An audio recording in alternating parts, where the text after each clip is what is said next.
आज हम बात करेंगे ऐसी बीमारी के बारे में जिससे पूरे परिवार के लोग रात में खुजली होने की शिकायत करते हैं। रोज़ाना रेगुलर ओपीडी के अंदर 15 से 20 पेशेंट ऐसे आ रहे हैं जो पूरे परिवार के साथ खुजली होने की शिकायत करते हैं। छोटे बच्चे अक्सर उंगलियों के बीच में और पेशाब के रास्ते में जेनाइटल ऑर्गन्स के ऊपर छोटे छोटे ब्लिस्टर जिनके अंदर पस्ट्यूल्स पस भरा होता है लेकर आते हैं। इसके भी इसका कॉज होता है 8 टांगों वाली 8 लेग माइट, जो कि हमारी स्किन के अंदर सुरंग बना के बरोज बना के रहती हैं। वहाँ ये एग्स देती हैं। एग्स कुछ दिन बाद में हैच हो जाते हैं, फट जाते हैं। वहाँ इनका लार्वा निकलता है और ये लार्वा स्किन के ऊपर स्प्रेड हो जाता है, जिसकी वजह से हमारे इचिंग होती है। इचिंग होने की वजह से हमारे नेल्स के अंदर इसके माइट्स के कुछ एग्स आ जाते हैं, लार्वा आ जाता है, हम कहीं और इच करते हैं और ये इजीली पूरी स्किन के अंदर, पूरी बॉडी के अंदर स्प्रेड होने लगता है, हमारे कपड़ों में आ जाता है और पर्सन टू पर्सन और पूरे फैमिली के मेंबर को इन्फेक्ट करने लगता है और बहुत तेजी के साथ में स्प्रेड होता है। इसके बीच एक छूत की बीमारी होती है जो एक दूसरे से पर्सन टू पर्सन फैलती है।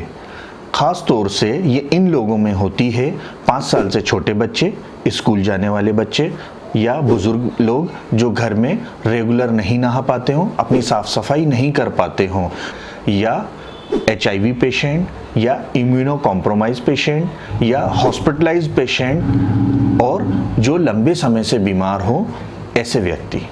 इसके लक्षण हैं, इसके अंदर स्पेशली रात के समय सबसे ज़्यादा खुजली चलती है। जब ये बीमारी ज़्यादा बढ़ जाती है तो ये दिन में भी खुजली चलती है और जब ये बीमारी और ज़्यादा बढ़ जाती है तो इसके अंदर पस से पड़ जाते हैं। इसके बीच के जो माइट्स हैं अक्सर ये हमारी उंगलियों के फॉल्ट्स और पैरों की उंगलियों के फॉल्ट्स, आर्मपिट्स और हमारी नाभि के आसपास और हमारे जेनाइटल्स और ग्रोइन एरिया में, इसके अलावा आर्मपिट्स बगल के अंदर और ये हमारे हाथों के इस साइड के अंदर, इसके अलावा ये हमारे थाइज में, बैक में, बटक्स में, जहाँ हमारे बटक्स की जो लाइन होती है उसके ऊपर ज़्यादा होते हैं। यदि आपको इसके बीच पहले हो चुकी है तो आप 1 से 2 हफ्ते के अंदर इसके लक्षण और इसको स्प्रेड कर सकते हैं और आपके अंदर इसकी लक्षण नज़र आने लगेंगे। और आपको पहली बार हो रही है या इसके बीच आपको पहली बार हुई है तो आप 6 हफ्ते तक बिल्कुल नॉर्मल रहेंगे, लेकिन इन 6 हफ्तों के बीच में आप इस बीमारी को फैला सकते हैं। मोस्टली ऐसा देखा गया है कि परिवार के सदस्य का एक का इलाज किया जाता है, जबकि डॉक्टर्स के द्वारा, हेल्थ केयर प्रोवाइडर्स के द्वारा बार बार कहा जाता है कि पूरे परिवार को एक साथ इलाज लेना है। लेकिन पेरेंट्स या अटेंडेंट्स कहते हैं कि मुझे कोई ऐसी परेशानी नहीं है। याद रखें, 6 हफ्ते बाद या 8 हफ्ते बाद ये बीमारी आपको डेवलप होगी और आपके साथ फिर वापस आप इलाज लेंगे, जब तक वो ठीक होंगे फिर वापस वो इलाज लेंगे। ये साइकिल चलती रहती है और ये एक भयंकर बीमारी का रूप ले लेती है। और इसके अंदर जो स्टेफाइलोकोकाई और स्टेफाइलो ऑरियस नाम के बैक्टीरिया डेवलप हो जाते हैं जो आगे जाकर के कॉम्प्लिकेशन पैदा करते हैं। कॉम्प्लिकेशन बहुत ज़्यादा खुजाने पर और किसी भी चीज़ से खुजाने पर हमारी स्किन का जो बैरियर होता है, हमारी जो स्किन होती है वो फट जाती है। फट जाने की वजह से ये इन्फेक्शन और ज़्यादा सीवियर हो जाता है और इम्पेटिगो एक स्किन डिजीज़ है वो डेवलप हो जाती है, जिसका कारण होता है स्टेफाइलोकोकस या स्ट्रेप्टोकोकस। जब ये स्कैबीज और ज़्यादा सीवियर हो जाती है तो इसे क्रस्टेड स्कैबीज कहते हैं। इसके ऊपर पपड़ी सी आ जाती है और ये यंग चिल्ड्रन में, जवान बच्चों में, बूढ़े लोगों के अंदर, HIV पेशेंट में, लिम्फोमा पेशेंट के अंदर, या जो लोग लंबे समय से बीमार हैं उनमें, या ऐसे बच्चे जो कि डेवलपमेंटल डिसेबिलिटी से सफ़र हों।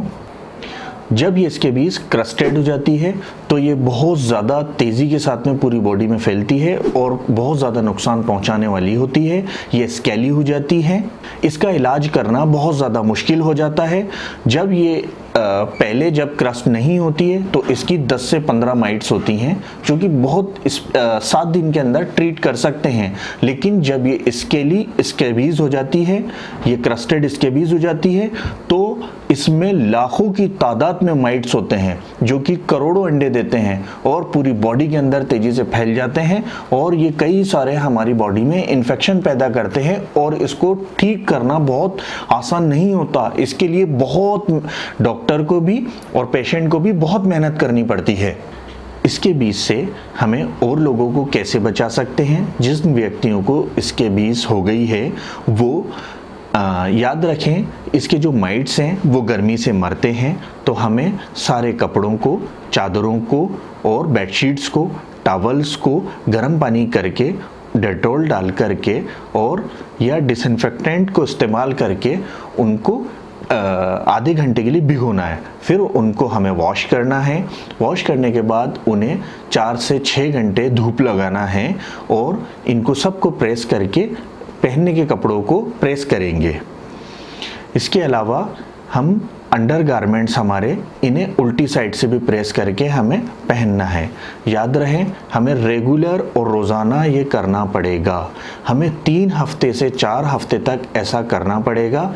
या हमारे पास कपड़े ज़्यादा हैं तो हम एक बार इस्तेमाल किए हुए कपड़ों को अलग जगह पर रख दें। इस तरह वॉश करने के बाद अलग जगह रख दें। 7 से 14 दिन के अंदर ये माइट स्वतः मर जाता है।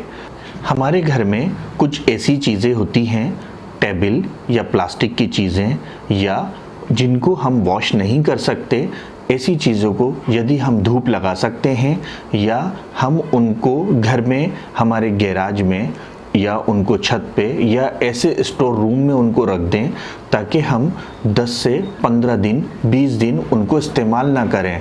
ऐसी कंडीशन के अंदर जब इनको फूड नहीं मिलेगा, इनकी डेथ हो जाएगी और हम काफ़ी हद तक इससे प्रिवेंट हो सकते हैं। खुद इलाज ना करें। जैसे ही इसके लक्षण नज़र आएँ, इसको बिल्कुल नज़रअंदाज किए बिना अपने करीब के डॉक्टर को दिखाएं, और उनको जैसे वो आपको इसमें क्रीम दें, साबुन दें, जैसे इलाज बताएं आपको उस तरह से इलाज लेना है। इसके अंदर जिन क्रीमों को हम इस्तेमाल करते हैं उनको लगाने का तरीका ये है कि हम अपने दोनों हाथों पे लगाएं, इस तरह से लगाना चाहिए। फिर पैरों की उंगलियों में भी हमें इसी तरह से लगाना चाहिए, क्योंकि इन फॉल्ट्स के अंदर सबसे ज़्यादा माइट्स बैठा रहता है। इसके अलावा हमारे ये मैंडिबल के निचले हिस्से से ठोड़ी से लेके पूरी बॉडी में हमें अच्छे से लगाना चाहिए। नाइट के वक्त में, रात के वक्त में लगाना चाहिए। एक बार हम पहले नहा लें, नहा के बॉडी को सुखा के फिर लगाएं तो बहुत अच्छे से ही लगेगा, और नेक्स्ट डे मॉर्निंग एटलीस्ट 12 घंटे लगा रहना चाहिए, और मॉर्निंग में फिर नहा लें। कभी कभी डॉक्टर आपको सप्ताह में 1 बार या सिर्फ 1 ही बार लगाने के लिए कहेंगे। बीमारी को देख करके हम इसे सप्ताह में 2 बार भी लगा सकते हैं, और अलग अलग पेशेंट के लिए अलग अलग इसकी टाइप्स होती हैं, जिनकी लगाने की दवाएं, लोशन, क्रीम, साबुन और उनके प्रिवेंशन और तरीके भी अलग अलग होते हैं। इसलिए खुद से इलाज ना करें, अपने डॉक्टर से पूरे परिवार को लेकर मशवरा करें। Thank you.